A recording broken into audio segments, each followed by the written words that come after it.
আসসালামু আলাইকুম। কেমন আছেন সবাই? আশা করি ভালো আছেন। আলহামদুলিল্লাহ আমি আমার ফ্যামিলি নিয়ে ভালো আছি। তো আজকে এগুলো রান্না করবো। চিকেন নিয়েছি আর আলু। তো আজকে আলু ভাজি আর চিকেন রান্না করবো। তো প্রথমে চিকেনটা রান্নার লাগে রেডি করলাম। এই যে চুলাতে হান্ডি বসাই লাইছি। তো দিলাইলাম তেলের মাঝে আস্ত গরম মশলা, দালচিনি, এলাচি, তেজপাতা এগুলা। এখন কিছু পেঁয়াজও দিলাইলাম। তো চিকেনটা আজকে একটু বোনা বোনা করে রান্না করবো আর সাথে 2-3টা এগও দিলাইমু। আজকে শুধু এগুলো রান্না হইব, চিকেন বোনা আর আলু ভাজি এগুলো দিয়ে আজকে খাওয়া দাওয়া হইব।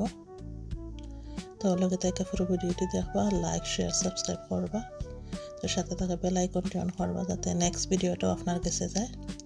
আর সবাই রে রমাদান মোবারক। তো কালকে থেকে রমাদান স্টার্ট হয়ে যাইব শুক্রবার থেকে। তো শুক্রবারে পয়লা তারাবি। তো সবাই রে রমাদান মোবারক।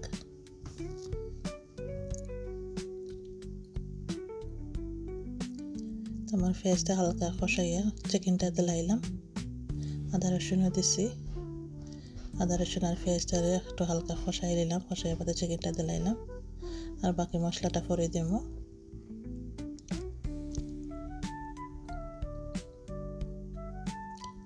আজকে রান্নাটা একবারে সিম্পল। তখন বাকি মশলাটা দিলাম, যে নর্মালি যেটা আমরা মশলা ব্যবহার করি, গুঁড়া মশলা এগুলা, ধনিয়া, জিরা, হলুদ গুঁড়ো এগুলা, মরিচ, সরিষাও।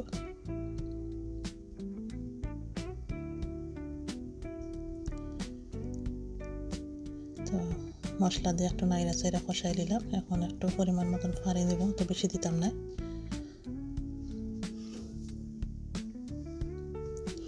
এই যে ডিমগুলো বাইজে রাখি লাইছি এগুলো দিলাইমু।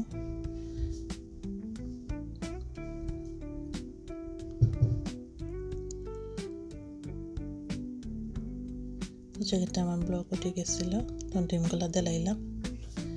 এখন ডাইকে একটু লো গ্যাসে রাখি লাইমু। তো চিকেনটা আমার প্রায় হয়ে গেছে।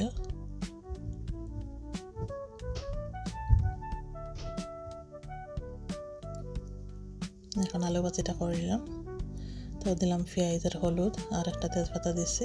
তো পেঁয়াজটা একটু হালকা পাইছে, যে কাটা আলুগুলা, ফলা আলুগুলো এগুলো দিলাইলাম আর একটু নাইরা সাইরা বাজিলাইমু। তো মরিচ সুইচ কুচু দিতাম না, এখন আমার বাচ্চা নিতে খাইতা। জাল দিতাম না, শুধু হলুদ আর লবণ আর পেঁয়াজ দিই। লবণটা পরে দিব।